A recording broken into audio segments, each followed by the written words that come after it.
जो है फैक्टर्स जो हैं वो इफेक्ट करते हैं। अच्छा, तो बात पता नहीं, मैं हमेशा भूल जाता हूँ ये। तो बात क्या कर रहे थे जी? तो फ्रीलांसिंग के बाद हम ई कॉमर्स को सिलेक्ट करते हैं, और ई कॉमर्स को सिलेक्ट करने की पहली वजह यह है कि हर कोई कर सकता है, कोई राम कहानी इसमें नहीं है। फेसबुक चलाना आता है तो अमेज़ोन भी चलाना आ जाएगा, मोबाइल चलाना आता है तो अमेज़ोन भी चलाना आ जाएगा। इसमें करना क्या है? क्लिक्स करनी है, कोई आपको अपना दिमाग लगाना ही नहीं है। ऐसा ही है, जो सीखे हुए हैं बंदे वो पता है ऐसा ही है। ऐसा ही सीखना आसान नहीं है, सीखना आसान है, करना मुश्किल है। करना मुश्किल है, करना तो हर चीज़ मुश्किल है। हलाल रोज़ी हार्ड वर्क से आती है, ऐसा ही है। लेकिन ये वो हलाल रोज़ी है जिसको हम रिज़्क़ करीमा कहते हैं। क्या कहते हैं? रिज़्क़ करीमा, कम मेहनत ज़्यादा उजरत। ठीक है, वही मेहनत अगर हम फिज़िकल जॉब्स में करें तो हमें उजरत उतनी नहीं मिलती। ठीक है, तो पहली चीज़ हमें सीखनी है फ्रीलांसिंग। फ्रीलांसिंग क्या है, कैसे करनी है, उसके एथिक्स सीखने हैं, प्रोफेशनलिज्म सीखनी है। उसके बाद दूसरी चीज़ हमें क्या सीखनी है? E commerce. अब ई कॉमर्स के अंदर सिर्फ अमेज़ोन नहीं आता, सिर्फ अमेज़ोन नहीं आता, काफ़ी सारी चीज़ें हैं इसके अंदर। यूट्यूब पे आप क्या करते हैं? चैनल वगैरह बनाते हैं, प्रोडक्ट्स बेचते हैं ना। वीडियो क्या है आपकी? प्रोडक्ट है ना, तो ये भी ई कॉमर्स है। फेसबुक एड्स हैं, गूगल एड्स हैं, शॉपिफाई, मतलब अनेक चीज़ें हैं। लेकिन फिर हम सब चीज़ों को छोड़ के हम अमेज़ोन को क्यों पकड़ते हैं? उसकी एक बड़ी वजह है। क्या वजह है? मार्केट बड़ी है, Exactly. मार्केट प्लेस बहुत बड़ी है इस वक्त दुनिया के अंदर। सबसे बड़ी मार्केट कौन सी है? ट्रेडिंग की भी और एज ए कंपनी भी अमेज़ोन नंबर 1 पे है। ठीक है, जब ट्रेडिंग के हवाले से जहाँ पे मार्केट सबसे लोग कराची मूव क्यों करते हैं? मार्केट कभी देखा है किसी ने उमरकोट मूव किया हैदराबाद से?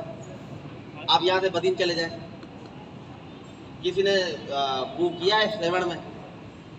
हर कोई कहाँ जाता है? अर्बनाइज्ड सिटीज़ की तरफ, जहाँ पे उनको अपॉर्चुनिटीज़ मिले, जहाँ पे उनको काम मिले। तो सबसे ज़्यादा हब हम क्या समझते हैं?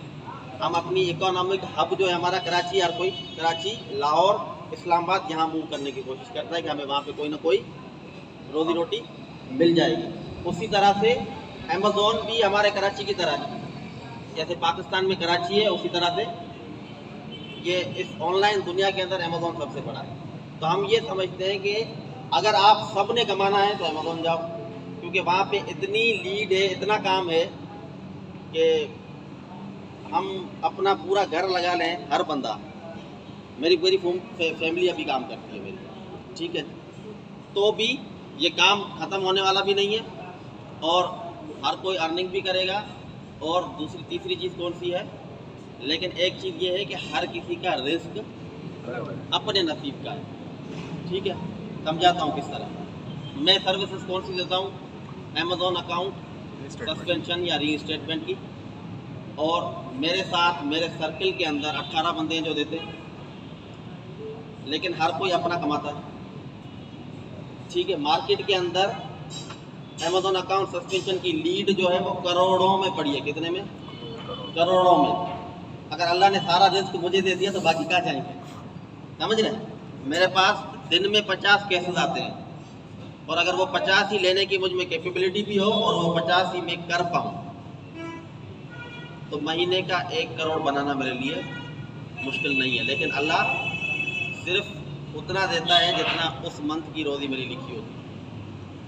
ठीक है, तो उसी तरह से अब लोग, अच्छा दूसरी चीज़, लोग क्या गलती करते हैं कि अभी आपके सामने मैं खड़ा हूँ, ठीक है, मैं इसलिए खड़ा हूँ क्योंकि मैंने थोड़ा टाइम दिया है, आपसे थोड़ा सीनियर हूँ, ठीक है, और प्रैक्टिकल लाइफ में अच्छा हूँ, हो गया हूँ। अच्छा, आप भी हो जाएंगे, साल बाद 1.5 साल बाद आप भी हो जाएंगे, इसलिए मैं खड़ा हूँ, इसलिए आप मुझे सुन रहे हैं। ऐसा ही है बात हो गया। तो बात में पता नहीं क्या कर रहा था। फ्रीलांसिंग से फिर ई कॉमर्स की तरफ, और मतलब नहीं, ये वाली एग्जैक्ट ये जो बात थी, अल्लाह ने लिखा है किसी का अपना सस्पेंशन की बात कर रहे थे। छोड़ दें, भूल गया तो भूल गया। अच्छा, तो अब जो न्यूबीज हैं उनके लिए ये है कि आपने जाके सबसे पहले फ्रीलांसिंग सीखनी है, फिर आपने ई कॉमर्स सीखना है, ठीक है।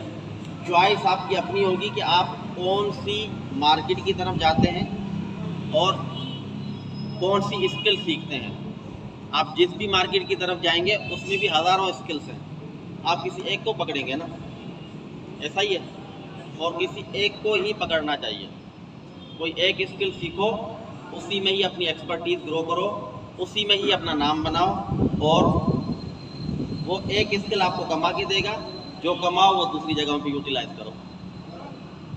लेकिन इनकम स्ट्रीम भले आपकी दूसरी भी हो, दूसरी कहाँ से जनरेट होंगी? मेरे पास तो इन्वेस्टमेंट नहीं थी जब मैं शुरू हुआ था, मेरे पास तो ज़ीरो था, लेकिन आज मेरे पास 4-5 इनकम स्ट्रीम्स हैं, होलसेल भी है, PL भी है, ड्रॉप शिपिंग भी कर रहा हूँ, ठीक है।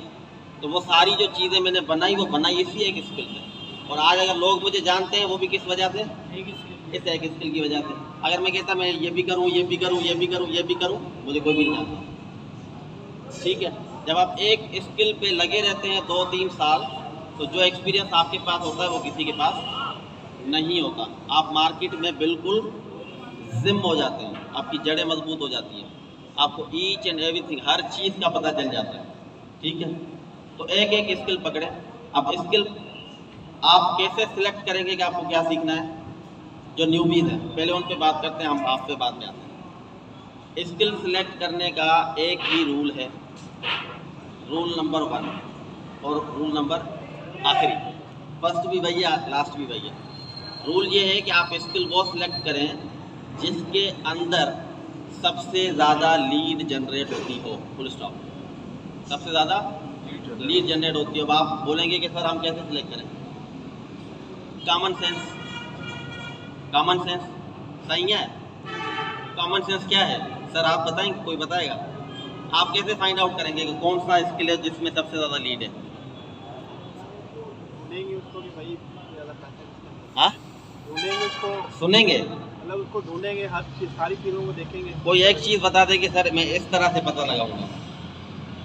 जी सर हम वो देखेंगे जिसका मार्केट कैप ज़्यादा बड़ा हो और उसकी है ना सॉल्यूशन वाले ना वो कम हो, तो हम डिमांड एंड सप्लाई वाला रूल आप अप्लाई कर रहे हैं। लेकिन मैं ये समझ रहा हूँ, मैं ये पूछ रहा हूँ कि आपको कैसे पता चलेगा कि इसकी डिमांड बहुत ज़्यादा है? आपको, हम तो अभी इन है ना, साल, 1.5 साल, 2 साल, 3 साल हमें हो गए, हमें पता है क्या हो रहा है। नया बंदा जो आएगा उसको कैसे पता चलेगा कि कौन सी स्किल सबसे ज़्यादा हॉट है? जी रैंकिंग एंड रिव्यूज़ कहाँ पे देखेंगे आप?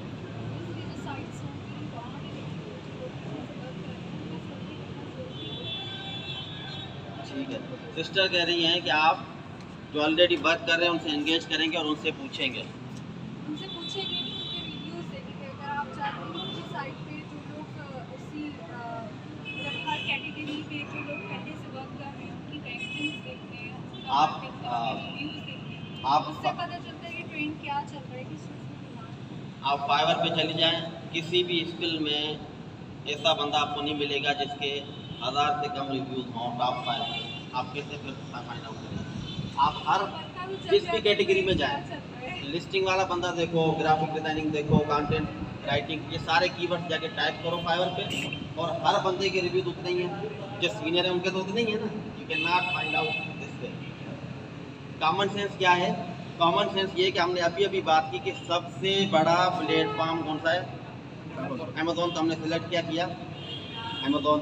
अब अमेज़ॉन के अंदर जब हम सर्विसेज देंगे, बिजनेस नहीं करेंगे, बिजनेस हमें नहीं करना, हमारे पास पैसे नहीं है, हमें सर्विसेज देनी है, तो हम सर्विसेज किसको देंगे? जो ऑलरेडी बिजनेस कर रहे हैं। किसको देंगे? जो ऑलरेडी बिजनेस कर रहे हैं। जिनको हमारी सर्विसेज चाहिए वो कौन है? वो अमेज़ॉन के सेलर्स हैं, बिजनेस ओनर्स हैं। कौन है? बिजनेस ओनर्स हैं। ये मुस्तफ़ा साहब बैठे हैं जैसे, ठीक है।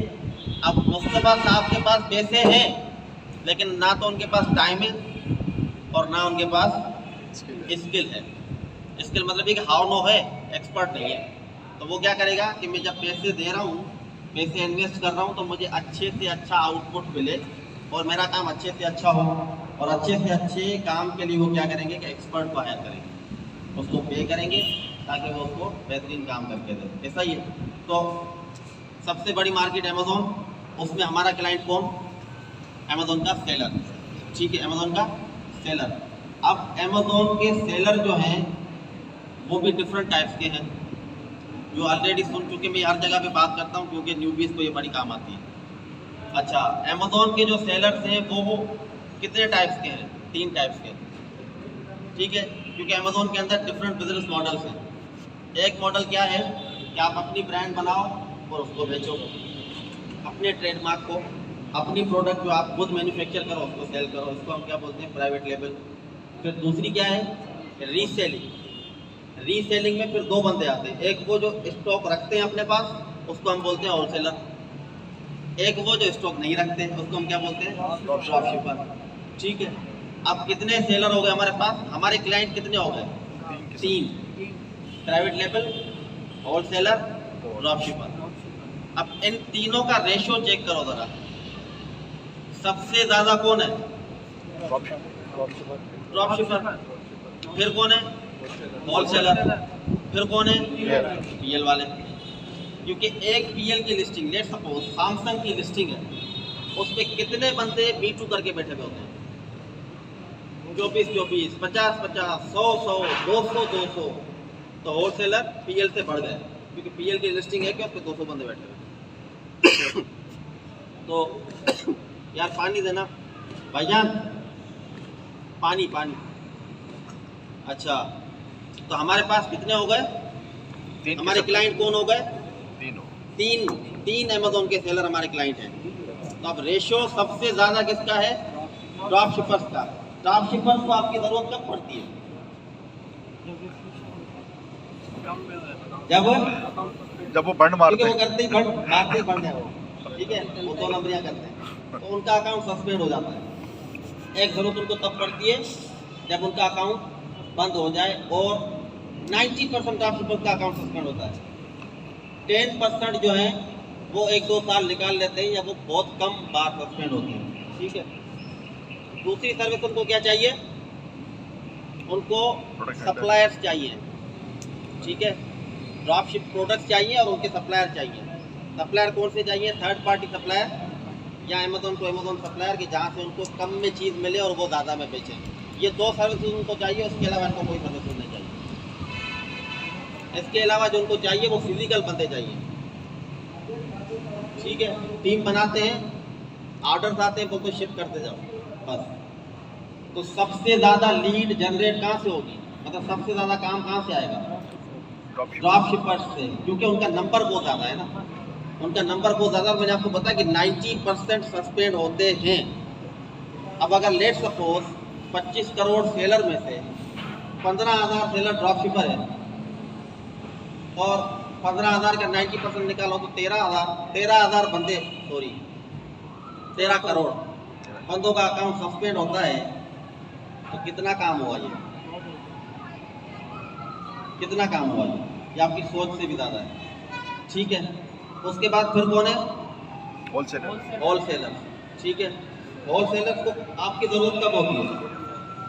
आप समझ रहे हैं बात? जो नए हैं बंदे वो समझ रहे हैं इस बात को। हम बोलो तो मैं साथ में फिजिकल भी आपको एग्जांपल देता जाऊँ।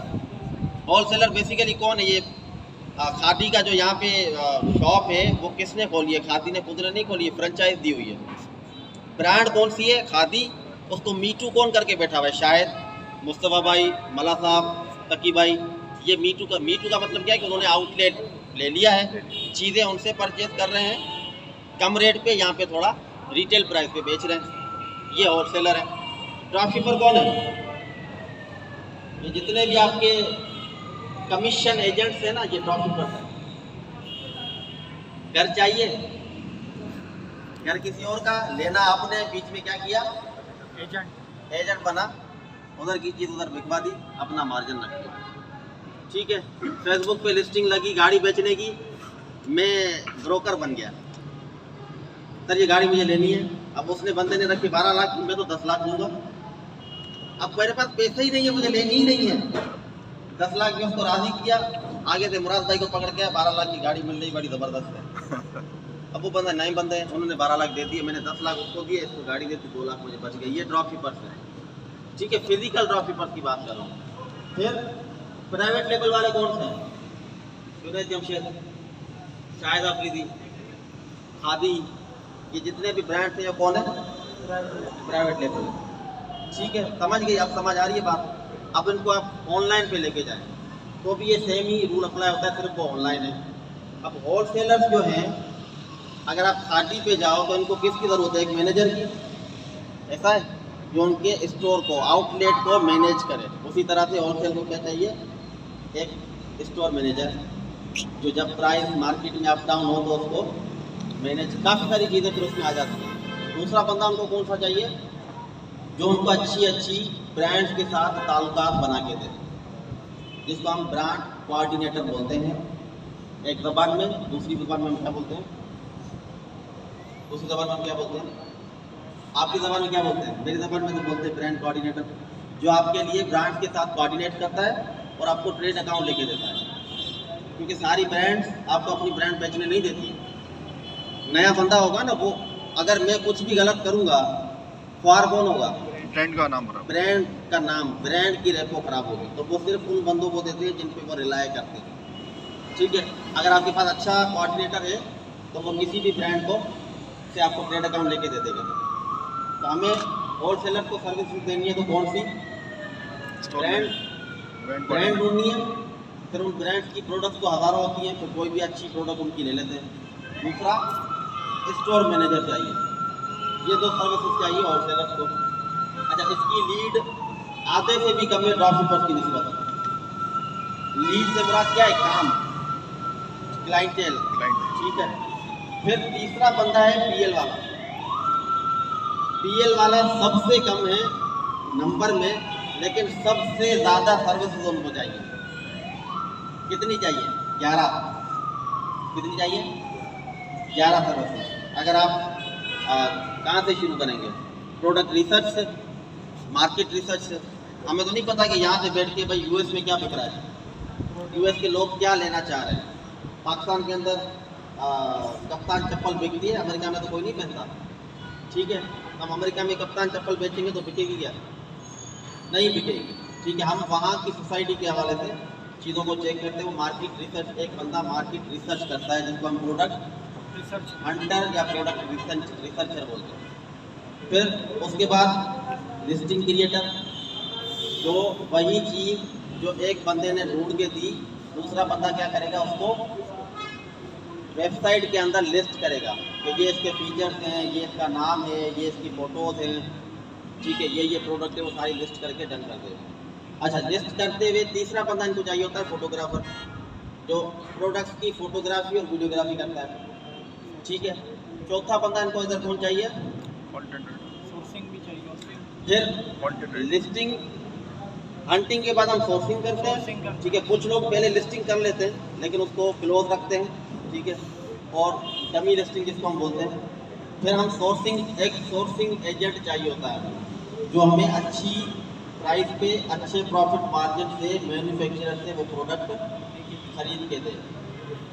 ठीक है, आपने प्रोडक्ट ढूंढी, मैंने सपोज भाई मुझे यूएस में ये पानी की बोतल बेचनी है। अब मैं तो नहीं बना सकता ना, ये बनाएगा कौन? कोई मैन्युफैक्चरर बनाएगा। अब उससे बात करेगा कौन? Sourcing agent. Let suppose America में ये 30 रुपये की बिक रही है, मुझे सोर्सिंग एजेंट 10 की देगा तो मैं कुछ कमाऊंगा ना, क्योंकि 10 रुपया तो मेरा खर्चा आ जाएगा शिपिंग का। अच्छा, फिर सोर्सिंग के बाद अब पहला हो गया प्रोडक्ट रिसर्चर, दूसरा सोर्सिंग एजेंट, तीसरा प्राइस फॉरवर्डर और क्वालिटी एश्योरेंस वाला जो बंदा, जो आपको वहाँ मैन्युफैक्चर के बाद आपको क्वालिटी भी उसकी चेक करके दे और प्लस में वो वहाँ से आपको शिप करवा के यूएस पहुँचवा के दे। ठीक है, इस वक्त मैन्युफैक्चरिंग कंट्री कौन सी है दुनिया के अंदर सबसे बड़ी? चाइना। तो हमें क्या चाहिए? एक बंदा ऐसा जो चाइना से हमारी प्रोडक्ट को फॉरवर्ड करवा सके, इधर शिप के ज़रिए या एरोप्लेन के ज़रिए, यहाँ पे यूएस के लिए। 4 बंदे हो गए। 5वां बंदा फिर लिस्टिंग वाला, 6वां फिर फोटोग्राफी वाला, 7वां फिर PPC वाला। ठीक है, इस तरह से 8वां फिर लिस्टिंग ऑप्टिमाइजेशन वाला। तो इस तरह कर करके उनको 10-11 बंदों की ज़रूरत रहती है। फिर उनको LTD वगैरह जी कंपनी खोलने, हाँ, IT क्रिएशन। खैर ये तो हर किसी को ज़रूरत होती है, जितने भी हैं। तो बाहर ममालिक में लोग ये सर्विस नहीं लेते क्योंकि वो खुद ही बना लेते हैं। ये सर्विस सिर्फ पाकिस्तानियों को चाहिए होती है, यहाँ जो नॉन यूएस होते हैं उनको। तो अब ये सारी वो चीज़ें हैं जिनको आपने सोचना है, जहन में रखना है, फिर एक कोई सर्विस सिलेक्ट करनी है कि भाई मुझे अब ये स्किल सीखना है। तो फिर आपने क्या करना है, उस स्किल को सीखने लग जाना। लाजमी नहीं है कि वो शायद भाई सिखा रहे हैं तो उससे सीखना है, लाजमी नहीं है कि ये फलां प्लेटफॉर्म से नहीं, आपको जहाँ से भी सीखने को मिलता है वहाँ से सीखें। इस वक्त पाकिस्तान के अंदर जो बड़ी प्लेटफॉर्म्स हैं वो कौन सी हैं?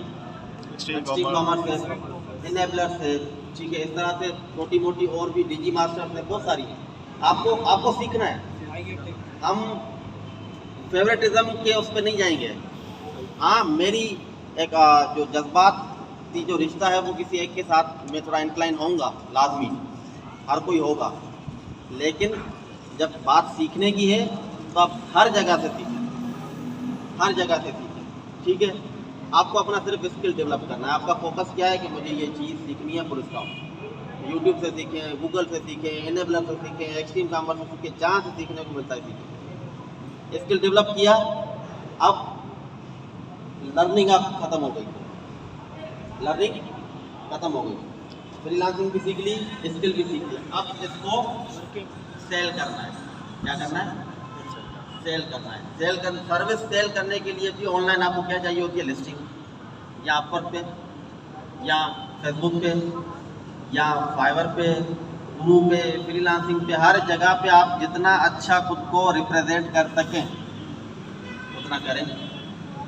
लोग कहते हैं सर मुझे कुछ आता नहीं है, मेरे पास तो क्लाइंट आएंगे नहीं। सर क्यों नहीं आएंगे? आप झूठ बोलो, आप झूठ बोलो। लोग भी तो बोलते हैं मैं एक्सपर्ट हूँ, लेके आओ एक्सपर्ट तरह सामने बिठाओ, पूछो कितना एक्सपर्ट है, ठीक है। लेकिन झूठ बोल के लीड ले लो, उसके बाद काम ऑनेस्टी से करो, उसके बाद काम ऑनेस्टी से करो। आप समझते हो खुद को कि मैं कैपेबल हूँ ये जॉब कंप्लीट करने के, तो आप लोग किसी के साथ ज्यादती नहीं करो। यहाँ पे वो सारे फैक्टर्स हैं जहाँ पे आपकी नीयत साफ होनी चाहिए, अल्लाह का डर होना चाहिए। वो हिंदू है या मुसलमान है, हर किसी ने पैसा मेहनत से कमाया होता है, किसी के पैसे पे नज़र नहीं रखो कि बस मेरे पास आ जाए अगला जाए बाढ़ में, ये सोच नहीं रखी। फिर अगर वो आप उससे पैसे ले रहे हो तो आप उसको सर्विसेज प्रोवाइड भी करें क्वालिटी वाली, ठीक है। यहाँ तक बात क्लियर है। अब न्यूबीज को क्लियर हो गया है, आप जानते हैं इनेबलर्स को, एक्सट्रीम कॉमर्स को, ये जानते हैं, सुना है। न्यूबीज जितने नए बनते हैं सुना है, घुसे हैं, कभी एक्सप्लोर किया है। अब आप एक्सप्लोर जाके करना शुरू करें, ठीक है। जब आप एक्सप्लोर करेंगे तो आपको चीज़ें आहिस्ता आहिस्ता, महीने 2 हफ्ते पड़े, इन ग्रुप्स में जाएं, 2 हफ्ते सिर्फ क्या करें, घंटा डेली स्क्रॉल डाउन करें, लोगों की पोस्ट पढ़ें और उनके कमेंट पढ़ें। आपका शऊर, आपका माइंड सेट बन जाएगा कि हो क्या रहा है बेसिकली, ठीक है। जब आपको ये समझ आ जाए, फिर आप किसी भी उनकी जो वीडियोस लेक्चर्स हैं उनका एक्सेस लें और वो सीखना शुरू करें। लेकिन फिर सीखेंगे वही जो आपने पहले माइंड बनाया हुआ है कि मुझे ये सीखना है। फिर सिर्फ उस एक पे स्टिक रहना है, एटलीस्ट फॉर 1 ईयर, ठीक है। उसी पे काम करना है, उसी से कमाना है, उसी से सीखना है, सही है। अच्छा, कुछ लोग कहते हैं कि मेरी मजबूरी है, मैं जल्दी कमाना चाहता हूँ, मैं जल्दी कमाना चाहता हूँ, मैं रातों रात करोड़पति बनना चाहता हूँ। तो रातों रात करोड़पति या तो आप गलत काम करके या आपकी कोई लॉटरी निकले, इन दोनों के अलावा पॉसिबल नहीं है। हम हलाल रोजी की तरफ जाना चाह रहे हैं तो मेहनत करनी पड़ेगी, ठीक है। तो पहले आपने सीखना है, फिर आपने उन सर्विस को देना और 1 साल एटलीस्ट काम करना है। अच्छा, कुछ लोगों की ख्वाहिशें ज़्यादा होती हैं, कुछ लोग होते हैं बस यार मेरा काम चल जाए काफ़ी है, होते हैं ऐसे लोग जिनसे मेहनत ज़्यादा नहीं पहुंचती। कुछ लोगों में क्रेज़ होता है कि नहीं मुझे आगे बढ़ना है, आगे बढ़ना है, आगे बढ़ना है, मुझे ज़्यादा कमाना है। तो जिसको ज़्यादा कमाना है उसको मेहनत ज़्यादा करनी पड़ेगी। जिसको ज़्यादा कमाना है उसका डिसीजन राइट होना चाहिए। सनी भाई वाली बात कि आपका एक राइट डिसीजन आपको 5 साल आगे लेके जाता है और आपका एक रॉन्ग डिसीजन आपको 5 साल पीछे लेके जाता है। तो डिसीजन आप तभी लेंगे जब आप उस कम्युनिटी में क्या करेंगे, घूमेंगे, बैठेंगे उनके साथ, एक्सप्लोर करेंगे, अपनी एंगेजमेंट को बढ़ाएंगे, तो फिर आप जाके कोई डिसीजन ले पाएंगे। ठीक है ना। अब मैंने कभी गाड़ी चलाई नहीं, मैंने कभी हमेशा मैंने पब्लिक ट्रांसपोर्ट में जो है वो सफ़र किया। अब मैं गाड़ी लेने जा रहा हूँ तो मेरा तो एक्सपीरियंस ज़ीरो है। मैं चला जाऊँ शोरूम पे, गाड़ी चाहिए, लेके आ गया, 6 लाख की गाड़ी 15 लाख की मिल गई, ठीक है। लेकिन जब आप इंगेजमेंट रखते हैं तो उसके बाद आपको चीज़ डिसीजन लेने में आसानी होती है। पानी पी लो, आप बोर हो रहे हैं, आपकी बोरियत खत्म कर